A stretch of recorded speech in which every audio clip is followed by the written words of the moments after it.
Thank you for being with us here today. You gave the keynote speech at this year's annual ISNVD meeting. Can you tell us a little bit in layman's terms about what you spoke about and the work that you're doing? Everyone, if you live long enough, will get a neurological disease. In the United States, there are strokes alone. There are 790,000 new strokes a year. There are millions of people who are suffering from that. 1.7 million traumatic brain injuries a year. And neurodegenerative disease galore. The essential question is how you treat these injuries, these diseases. Historically, the emphasis and the investment has been in reducing the actual injury. You have a stroke, you have a lesion, reduce the damage. That it's good, it's motherhood and apple pie, but it really has not shown clinical efficacy. In terms of stroke, we presently only treat fewer than 5% of patients with the agent that we have available to us, the TPA. So something has to be done. So we realized that the way to treat neural injury, stroke, possibly neurodegenerative disease, is to stimulate the body's intrinsic, its own restorative processes. That means not necessarily to reduce the lesion, but to work on, to remodel the intact brain, the brain that has not been compromised by the injury or the disease. And we find that the intact brain is desperately poised to restructure itself. That's the way biology works. You have an injury, the system wants to repair itself. But we have not invested the resources, we have not investigated the ways to amplify those processes so that the intact tissue can compensate, can remodel itself and compensate for the injury. So I described today ways to do that.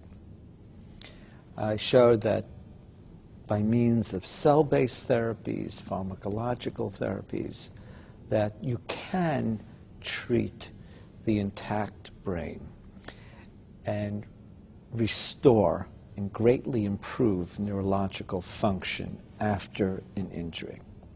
I also showed that stimulating remodeling of the blood vessels in the intact brain or the spinal cord, wherever the central nervous system and the peripheral nervous system, plays a very important role in this remodeling that leads to the improvement of neurological function.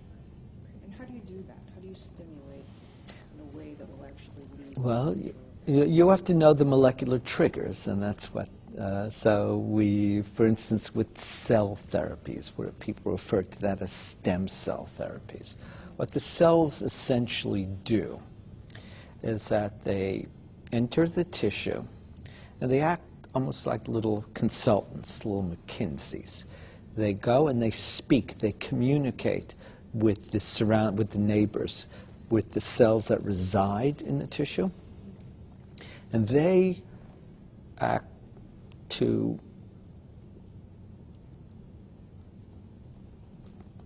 tell those cells, the parenchymal cells, produce an array of important molecules that will assist the neighborhood in remodeling itself after the storm, after the hurricane of injury, of trauma. So what the cells do, they actually act as catalysts.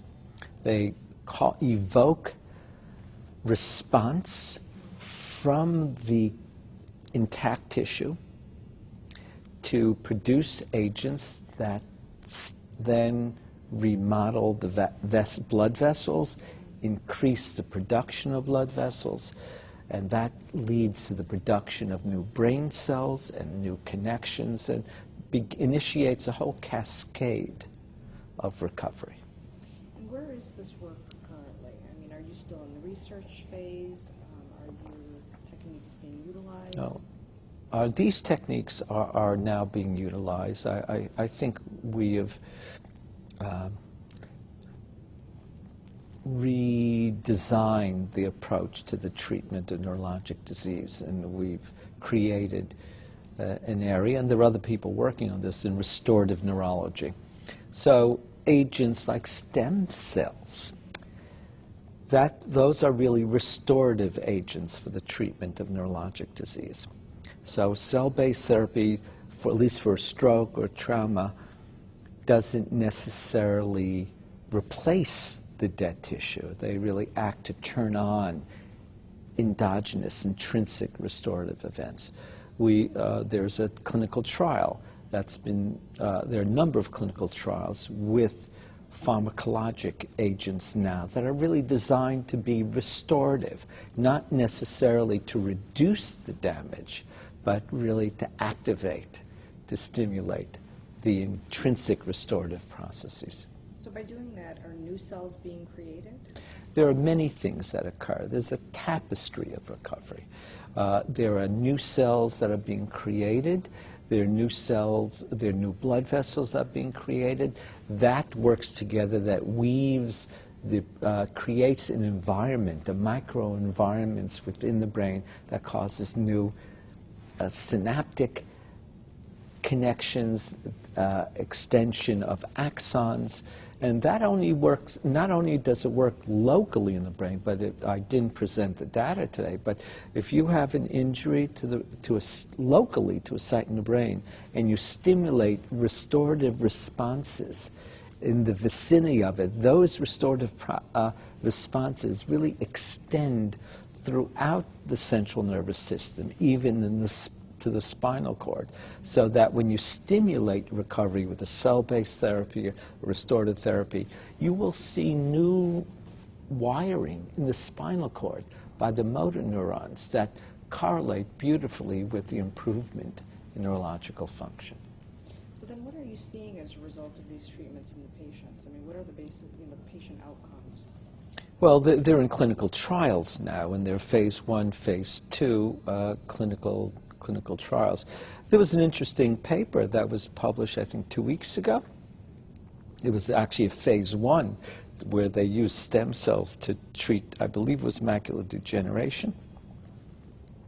And they showed that even though it was a safety trial, but some of the patients reported quite impressive improvement, neurologic improvement. So, and there have been reports, there have been a number of studies, particularly in Korea and in other places, where they've used cell-based therapies and some pharmacologic therapies, where some of the patients have shown quite remarkable results. So there was a recent paper, I believe a recent study in Korea and South Korea, where they showed significant improvement after stroke using a cell-based therapy. So this sounds very promising, and when it makes through all of the clinical trials, what happens then? I mean, how does it get translated into a treatment approach that will be utilized on a broad base? Well, the treatments that at least I spoke about, I selected those treatments that actually are in clinical usage. So whether we use an agent like sildenafil, Viagra, or we use an agent, niacin, which is a slow-release niacin, which is really a vitamin B3. That can be used clinically. There's an agent, the thymosin beta-4, that I spoke about. That's actually in phase 3 clinical trials for cardiac work. But these agents have remarkable restorative processes for the central nervous system and the peripheral nervous system. So we can treat diseases of the central nervous system, injury to the central nervous system, and as I spoke extensively about the peripheral nervous system. So where do you see this work down the road? To the patient. It's really, I think it's going to impact and revolutionize the treatment of neurologic disease. Again, the focus maybe obsession has historically been on the injury. I think turning around or looking away from the injury and realizing that we were designed, we have evolved so that the system, the brain and the central nervous and peripheral nervous system responds in a way to reduce the injury.